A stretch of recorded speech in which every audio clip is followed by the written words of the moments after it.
9 tools that get your tile job done faster.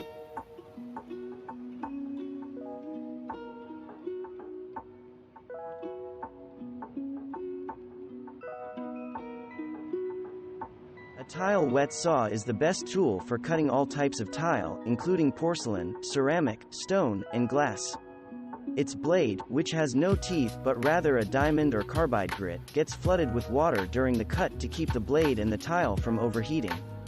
You can rent a tile wet saw for about $50 a day or buy one starting at about $100.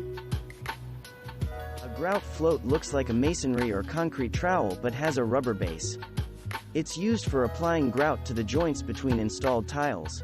You use the float to force grout into the joint spaces and to scrape the grout flush with the tile surfaces. There is no other tool that does this job effectively, making a grout float truly indispensable. A grout sponge is a big, dense sponge with rounded edges and corners. It is used for smoothing over grout joints after applying grout with a grout float and cleaning excess grout from the tile faces. While it might seem acceptable to use an ordinary household sponge for this job, the sharp edges of standard sponges pull the grout from the joints, and their small size makes them largely ineffective. Always use a real grout sponge instead.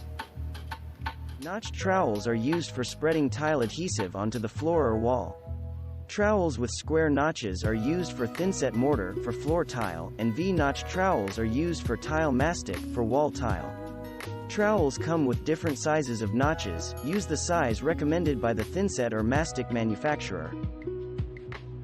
Tile nippers, or nibblers, help you make irregular cuts, like semicircles, that a wet saw or snap cutter cannot.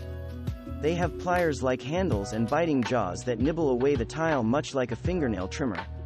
While it is possible to finish a tiling job without needing tile nippers, it's a very handy tool to have at the ready for making all sorts of custom cuts. Tiling is about straight lines. And there is one old school method of laying down a straight line that still works today, a chalk line. Fill the tool with chalk powder, shake it up, and unreel the string to the desired length. Snap the string as you would with a bow and arrow, and you get a legible, though hazy, blue line on your floor or wall. A chalk line is used to define the basic tiling area before tiling begins. If you do any work around the house, you probably already have a bubble level, also called a spirit level or carpenter's level. You use it for marking vertical, horizontal, or diagonal layout lines on a wall, or for checking a line of tile to make sure it is vertical, plumb, or level. It also makes a handy straight edge for checking tile alignment on a wall or floor. Use a rubber mallet for gently tapping tiles into place. Wrapping a hammer in something soft, fabric, foam, etc., will not work. Invest in an inexpensive mallet and save yourself countless cracked tiles. Buckets are essential for mixing mortar and grout and for rinsing out a grout sponge. You don't need a special type of bucket for tile work, just a good size that's easy to tote around but is large enough for reaching in with a grout float, trowel, and sponge.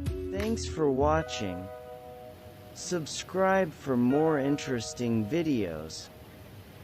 And please hit the like button for the YouTube algorithm.